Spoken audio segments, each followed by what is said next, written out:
Sa ngalan ng Ama, ng Anak at ng Espiritu Santo, Amen. sumainyo ang Panginoon. At sumainyo rin. Mga minamahal na mga kapatid, ating pagkisihan ang ating mga nagawang kasalanan.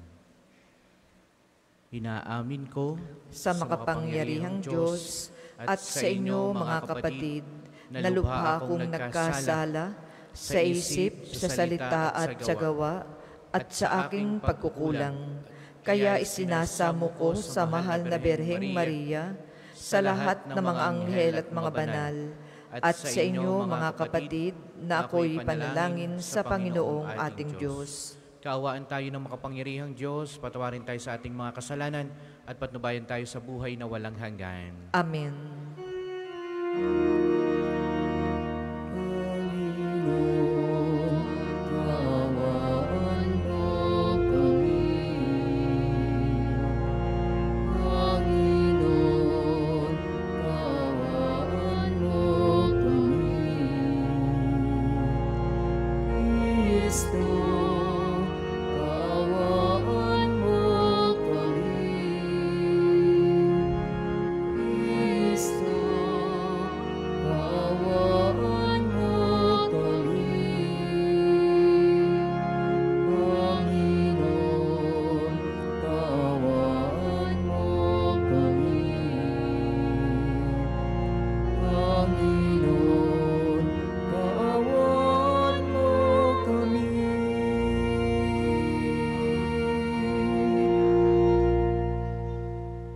Manalangin tayo.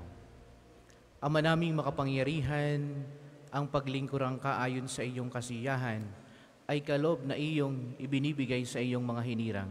Gawin mo ang iyong mga pangako ay aming mapakinabangan ayon sa paraang iyong kinalulugdan. Sa pamagitan ni Kristo, kasama ng Espiritu Santo, magpasawalang hanggan. Amen.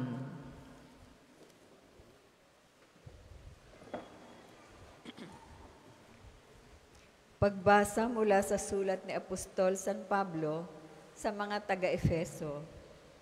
Mga kapatid, pasakop kayo sa isa't isa, tanda ng inyong paggalang kay Kristo.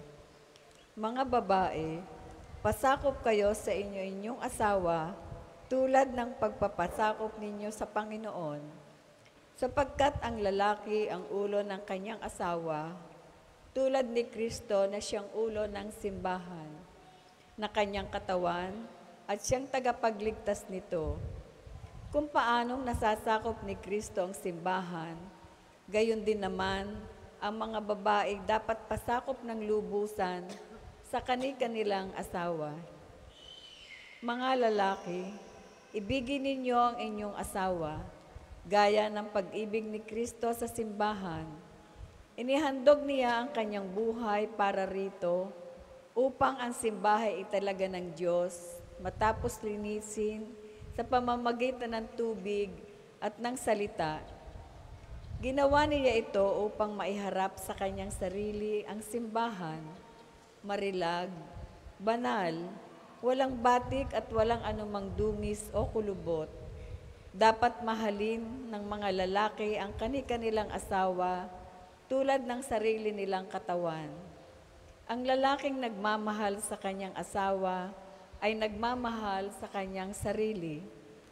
Walang taong namumuhi sa sarili niyang katawan, bagkus ito'y pinakakain at inaalagaan, gaya ng ginagawa ni Kristo sa simbahan. Tayo'y mga bahagi ng kanyang katawan. Dahil dito, iiwan ng lalaki ang kanyang ama't ina at magsasama sila ng kanyang asawa at sila'y magiging isa. Isang dakilang katotohanan ang inihahayag nito. Ang kaugnayan ni Kristo sa simbahan ang tinutukoy ko. Subalit ito'y tumutukoy rin sa bawat isa sa inyo. Mga lalaki, mahalin ninyo ang inyo-inyong asawa gaya ng inyong sarili. Mga babae, igalang ninyo ang inyo-inyong asawa. Ang salita ng Diyos. Salamat sa Diyos. Ang tugon po sa salmo, mapalad ang sumusunod na taong may takot sa Diyos. Mapalad ang sumusunod na taong may takot sa Diyos. Mapalad ang bawat tao na sa Diyos ay may takot. Ang maalab na adhikay sumunod sa kanyang utos. Hindi siya magkukulang sa anumang kailangan. Ang buhay ay maligaya at uunlad ang kanyang buhay. Mapalad ang sumusunod na taong may takot sa Diyos. Sa tahanan, ang asawa ay parang ubas na mabunga, bagong tanim na ulibo sa may dulang ang anak niya. Mapalad ang sumusunod na taong may takot sa Diyos. Ang sino man kung ang Diyos buong pusong susundin, buhay niya ay uunlad at laging pagpapalain. Mula sa Sion, pagpapala nawa ng Diyos ay tanggapin at makita habang buhay, pag-unlad ng Jerusalem. Mapalad ang sumusunod na taong may takot sa Diyos. Magsitayo po ang lahat.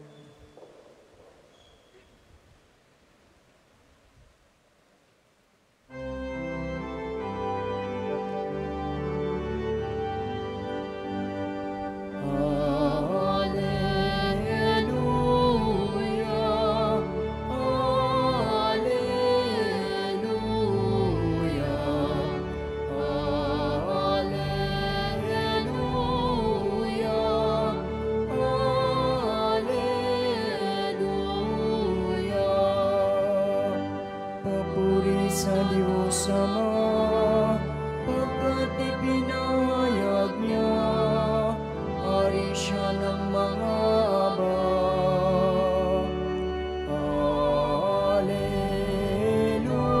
Alleluia, Alleluia,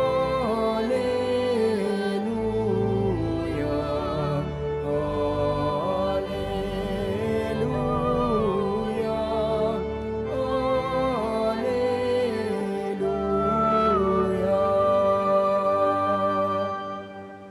Sumainyo ang Panginoon. At sumainyo rin. Ang mabuting balita ng Panginoon ayon kay San Lucas. Papuri sa iyo, Panginoon.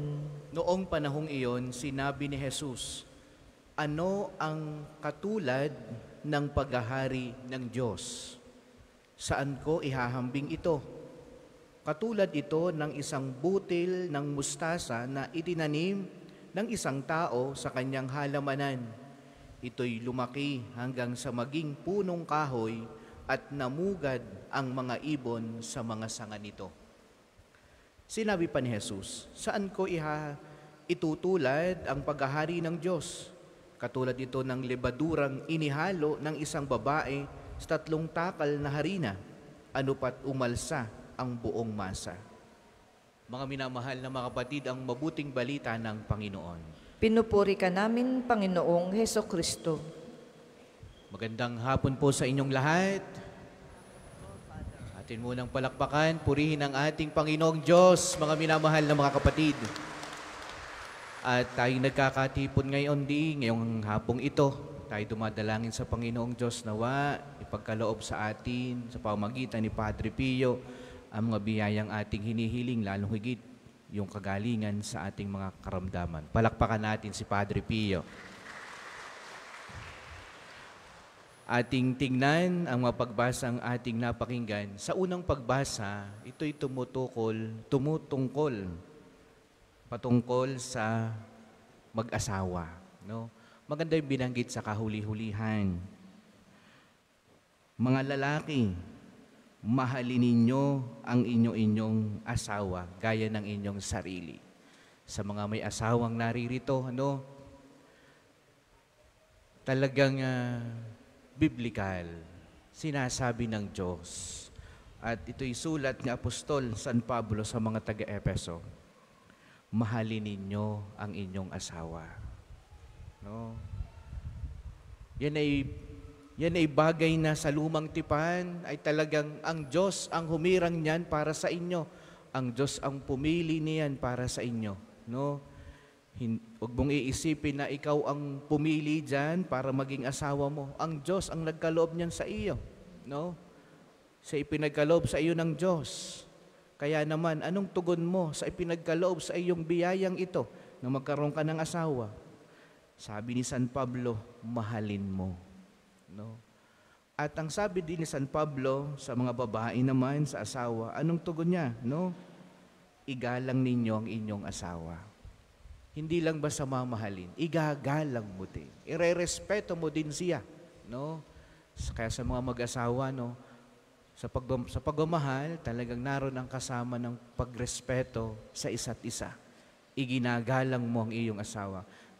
Kita ninyo, sabi ni Jesus, dahil sa pag-ibig na ito, sa pagmamahalang yan, iiwanan mo ang lahat. No? Iiwanan mo ang iyong pinakamamahal na magulang, ang iyong ama, ang iyong ina. Iiwanan mo. No? At ang magiging focus na ng iyong pagmamahal ngayon ay hindi ng iyong ama, hindi ng iyong ina, hindi ng iyong kapatid, kundi yung ipinagkaloob na sa iyo ng Diyos, ang iyong asawa. Kaya siya'y mamahalin mo. Kaya ganon kabigat ang adultery. Mga minamahal na mga kapatid, ganon kabigat. No? Sapagkat nung kayo ikasal, kayo nangako sa Diyos ng magpasawalang hanggang pagmamahalan. At sa inyong pangangako sa Diyos, pakinig ng inyong mga ninong at ninang, ang tawag sa kanila yung mga saksi, na kayo nangangako sa harapan ng Diyos, na kayo'y magsasama habang buhay, hindi maghihiwalay. At siya lamang ang iyong iibigin at itatanging kabiyak ng iyong puso. Kaya, pag ikaw ay nangalunya, ganon kabigat ang iyong pananagutan sa Diyos, sa bayan, sa community. Malaki ang epekto niyan. Kaya, malaki ang sinisira ng adultery. No? Sa mabuting balita naman na ating napakinggan, narito ang sabi ni Jesus, ganito ang paghahari ng Diyos. Katulad ng isang butil ng mustasa, maliit, pero pag itinanim mo, lumalago, nagkakasanga, at ang mga ibon ay namumugad sa mga sanga nito. Kapag ang isang tao ay merong pananampalataya, maraming tao ang naaakit sa iyo. Pag ikay may malalim na kahit na sabing maliit, yaan. Pero dahil ikay nagmamahal sa Panginoong Diyos, nananampalataya ka, ang mga tao kumakanlong sa iyo. Yung mga taong parang aandap-andap ang kanilang buhay, parang hindi maintindihan, kayo lalapit yan sa iyo kakanlong, sa iyo yan lalapit dahil alam niya merong kang pagtitiwala sa Diyos. Kaya mga minamahal na mga kapatid, meron tayong, pag tayo may pagtitiwala sa Diyos, nagkakaroon din tayo ng responsibilidad sa ating kapwa mananampalataya. At ipagpasalamat mo sa Panginoong Diyos kapag may mga taong kumakanlong sa iyo dahil sa iyong pagmamahal sa Diyos.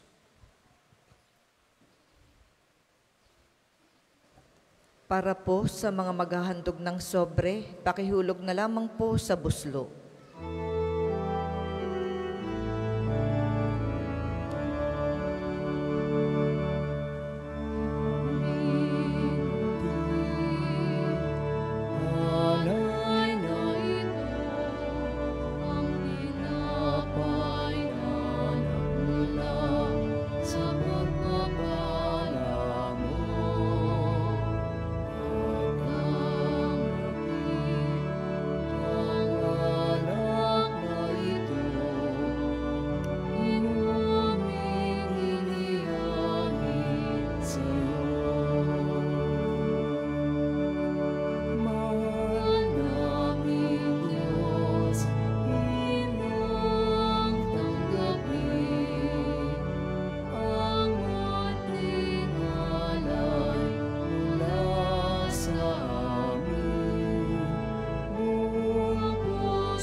Magsitayo po ang lahat.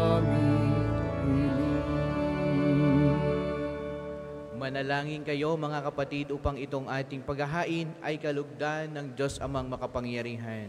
Tanggapin nawa ng Panginoon itong paghahain sa iyong mga kamay, sa kapurihan niya at karangalan, sa ating kapakinabangan at sa buong sambayan niyang banal. Ama naming lumikha, tungayan mo ang mga alay na aming inihahain sa iyong kadakilaan, upang ang paglilingkod na aming ginagampanan ay humantong sa iyong lalong ikadarangal, sa pamagitan ni Kristo kasama ng Espiritu Santo, magpasawalang hanggan. Amen. Sumainyo ang Panginoon. At sumainyo rin. Itaas sa Diyos ang inyong puso at diwa. Tinaas na namin sa Panginoon. Pasalamatan natin ang Panginoong ating Diyos. Marapat na siya ay pasalamatan. Ang madaming makapangyarihan, tunay ngang marapat na ikaw ay aming pasalamatan. Pinagbibigyan mong ito'y aming maihayag, kahit na ito'y walang anumang maidaragdag sa kadakilaang sa iyo ay likas. Sa pagpupuri namin ang nakikinabang ay kami ring iyong pinakikiharapan sa pamagitan ng iyong anak na minamahal. Kaya kaisa ng mga anghel na nagsiawit ng papuri sa iyo nang walang humpay sa kalangitan, kami nagbubunyi sa iyong kadakilaan.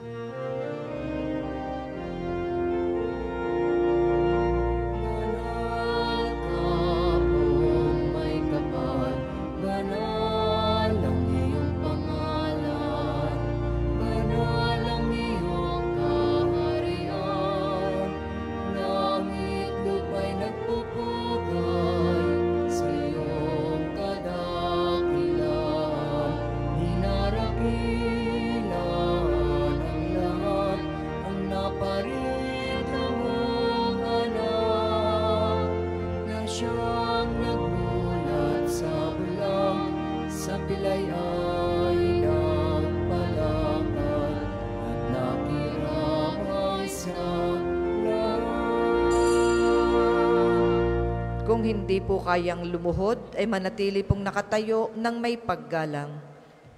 Ama naming banal, ikaw ang bukal ng lahat ng kabanalan.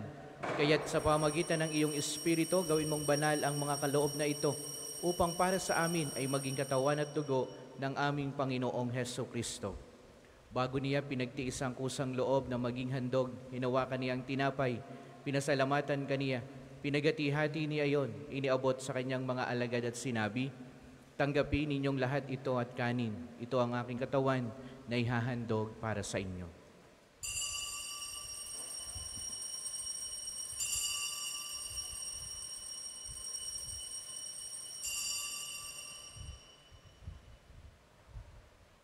Gayon din naman, noong matapos ang hapunan, hinawakan niya ang kalis, muli kaniyang pinasalamatan. Iniabot niya ang kalis sa kanyang mga alagad at sinabi, "Tanggapin ninyong lahat ito at inumin. Ito ang kalis ng aking dugo ng bago't walang hanggang tipan. Ang aking dugo na ibubuhos para sa inyo at para sa lahat sa ikapagpapatawad ng mga kasalanan. Gawin niyo ito sa pag-alaala sa akin."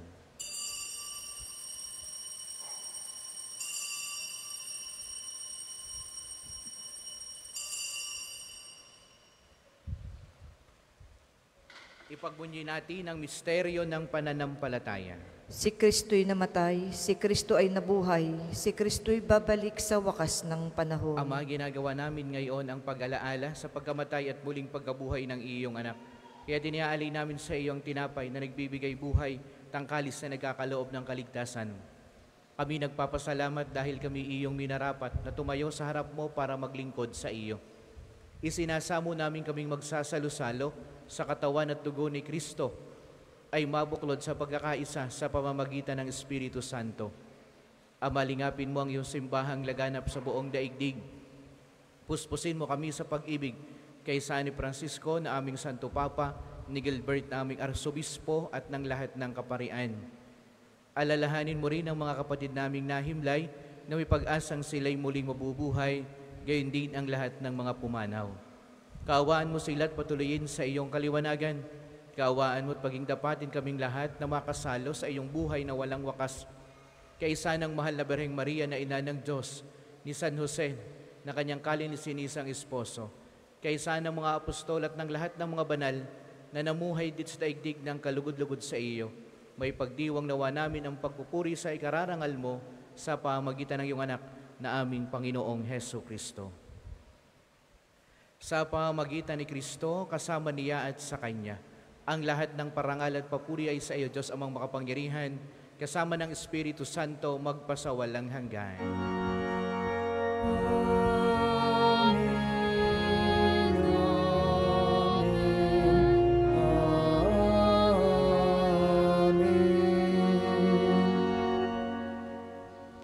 Awitin natin ang Ama namin.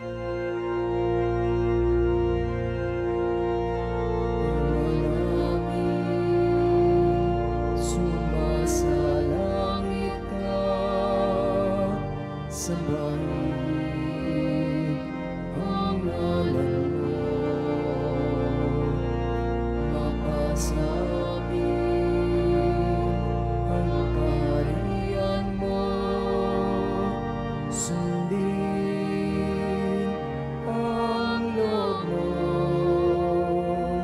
dito sa lupa para ng sa langit.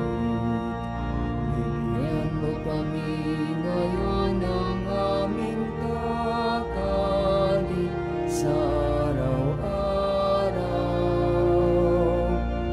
at patawarin mo kami sa aming mga sala para ng pagpapatawad namin sa nagkakasala sa amin, at huwag mo kaming ipahintulot sa tukso, at iadya mo kami sa lahat ng masama. Hinihiling namin kami iadya sa lahat ng masama. Pagkalooban ng kapayapaan araw-araw, iligtas sa kasalanan at ilayo sa lahat ng kapahamakan, samantalang aming pinananabigan ang dakilang araw ng pagkapahayag ng tagapagligtas naming si Hesu Kristo. Sapagkat iyo ang kaharian at ang kapangyarihan at ang kapurihan magpakailanman. Amen. Panginoong Jesucristo, sinabi mo sa iyong mga apostol, kapayapaan ang iniiwan ko sa inyo, ang aking kapayapaan ang ibinibigay ko sa inyo. Tunghayan mo ang aming pananampalataya at huwag ang aming mga pagkakasala. Pagkalooban mo kami ng kapayapaan at pagkakaisa ayon sa iyong kalooban, kasama ng Espiritu Santo, magpasawalang hanggan. Amen. Ang kapayapaan ng Panginoon naway lagi pong sumainyong lahat. At sumainyo rin. Magbigayan kayo ng kapayapaan sa bawat isa. Kordero ng Diyos na nag-aalis ng mga kasalanan ng sanlibutan, maawa ka sa amin. Kordero ng Diyos na nag-aalis ng mga kasalanan ng sanlibutan, maawa ka sa amin. Kordero ng Diyos na nag-aalis ng mga kasalanan ng sanlibutan, ipagkaloob mo sa amin ang kapayapaan. Kung hindi po kayang lumuhod, ay manatili pong nakatayo ng may paggalang. Ito ang kordero ng Diyos, ito ang nag-aalis ng kasalanan ng sanlibutan. Mapalad ang mga inaanyayahan sa kanyang piging. Panginoon, hindi ako karapat-dapat na magpatuloy sa iyo, ngunit sa isang salita mo lamang ay gagaling na ako.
sa'yo.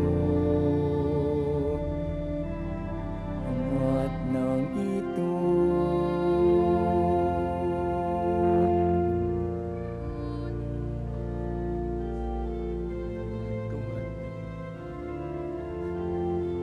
Ang second collection po ay para sa patuloy na pagpapaunlad ng parokya at pambansang dambana ni Santo Padre Pio at para sa mga pangangailangan ng matatanda at may sakit na mga pari ng Archdiocese ng Lipa. Salamat po sa inyong handog. Naging tatali ako, ipagkaloob mo lang ang pag-ibig mo.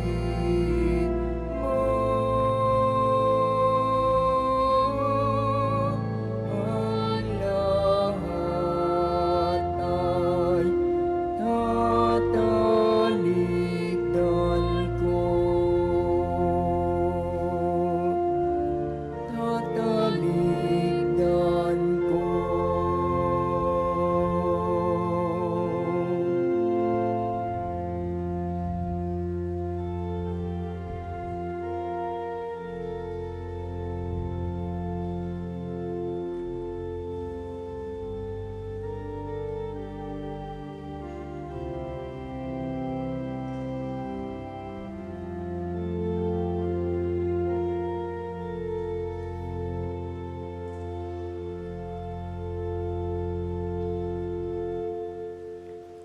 Tayo po ay magsitayo.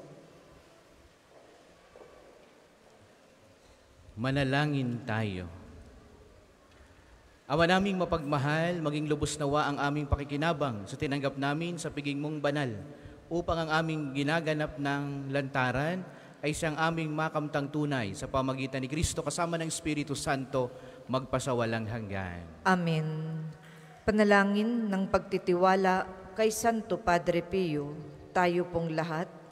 Padre Pio, taga Pietrelcina, mongheng banal, pintakasing santo ng milenyong kasalukuyan, gabay namin sa pagtahak sa landasing makalangit, takbuhan sa pangangailangan, huwaran ng pagtitiis. Sa'yo namin inilalapit aming mga kagipitan, sa'yo po ibinibilin kalusugan at kabuhayan.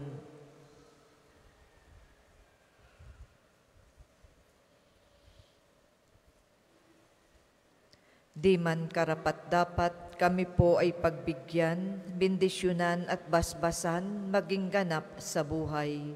Lumayo nawa kami, umiwas sa kasalanan, lumapit lagi sa Diyos, maging matatag at matibay. Sa mabuting balita ng pagliligtas, turuan mo kami nawa, sa tuwi na ay makinig, magnilay at sumampalataya.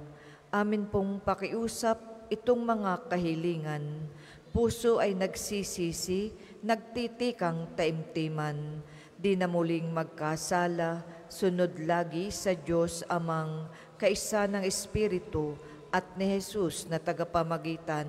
Amen. Ang lahat po ay magsiupo para po sa mga patalastas. Una, sa inyong pagdalaw sa pambansang dambana, mangyaring pakaingatan ang inyong mga personal na gamit. Hangad namin ng isang matiwasay at maayos na pagbisita sa National Shrine. Kalawa, nakahanda na po sa bandang unahan ng ating main church ang paglalagyan ng mga sobreng may pangalan ng inyong mga mahal na yumao. Sila po ay ating ipagnonobena mula ika-1 hanggang ika-9 ng Nobyembre at buong buwan nating ipagdadasal ang kapayapaan ng kanilang kaluluwa. Makipag-ugnayan lamang po kayo sa ating mga tagapaglingkod para sa mga sobre. Ikatlo, bahagi din ng ating pamimintuho kay Padre Pio at pagdarasal para sa kapayapaan ng kaluluwa ng ating namayapang mga mahal sa buhay. May mga available pong rose candle sa paligid ng simbahan na maaari nating sindihan sa may Chapel of Reconciliation bilang tanglaw sa ating mga mahal na pumanaw. Ikaapat, Ngayong Sabado, 2 ng Nobyembre, ay unang Sabado ng buwan. Meron po tayong prosesyon sa karangalan ng Mahal na Birhen sa ganap na 5 ng umaga. Nasisimulan natin sa may harap ng Fountain of Hope. Ang mga sasama ay inaanyayahang magdala ng kandila. 5, pinsalang dulot ng nagdaang bagyo. Panoorin po natin ito.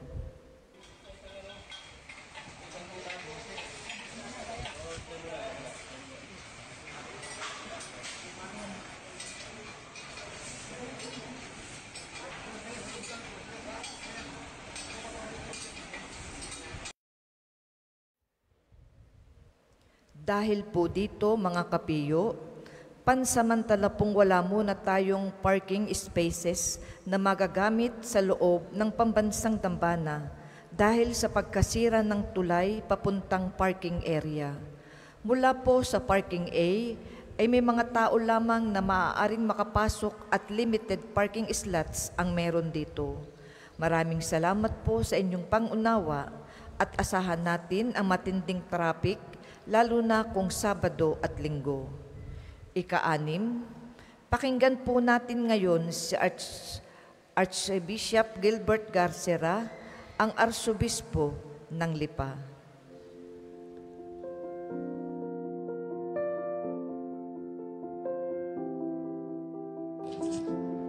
Ito po si Archb, ang inyong Arsobispo, at sa ngayon po ay nandito ngayon sa Roma. Ako po ay patuloy nagdarasal para sa ating lalawigan sapagkat matapos na nasalanta tayo ng bagyo, maraming naghihirap at maraming nangangailangan ng dasal. Sa ngayon po ako'y humihingi ng tulong sa inyo, lalo na sa mga kapatid natin na salanta ng bagyo. Mahalaga na tayo magtulungan tulad na nangyari sa atin nung mga nakaraang taon. Sumabog ang Bulkang Taal, nagka-COVID tayo. Ipagpatuloy po natin ang magandang gawain ng isang Batanggenyo, nagtutulungan, nagbabahaginan, at nagdarasal para sa lahat. Ipadala po ang inyong tulong sa pamamagitan ng LASAC o Lipa Archdiocesan Social Action natin sa pamumuno ni Father Josh Shapko. So maraming salamat po sa inyong pakikinig at patuloy pong inyong asahan ang Arsobispo na nagdarasal para sa atin at patuloy tayong binibigyan ng pagkakataon ng Diyos upang makilala na hindi tayo iniiwan ng Diyos. Pagpalain tayong lahat.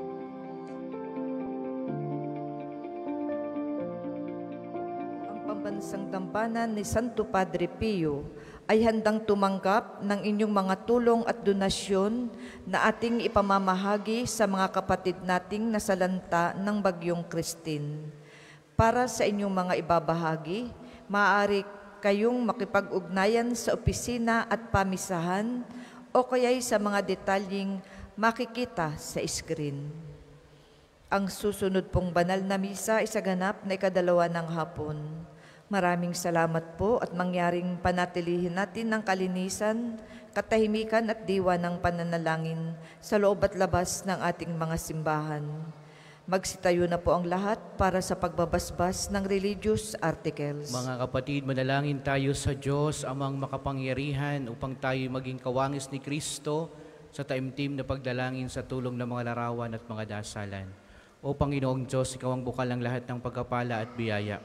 Ibuhos mo ang iyong bendisyon sa mga gamit na ito sa pananalangin, mga rosaryo, mga imahin, mga dasalan, na nagpapaalaala ng iyong kabutihan, kabanal at pagmamahal sa amin, upang ang lahat ng dumulog at magdasal gamit ang mga ito ay magtamo ng iyong awat biyaya. Loobin mong tularan nawa nila ang kabanal at aral ng Panginoon at ng mga santo magpasawalang hanggan. Amen.